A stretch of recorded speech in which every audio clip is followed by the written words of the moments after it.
ఏంటిది పాప ఇది?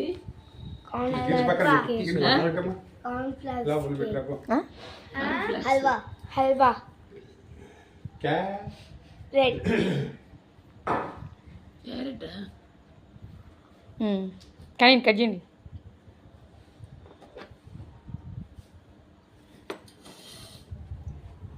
రండి.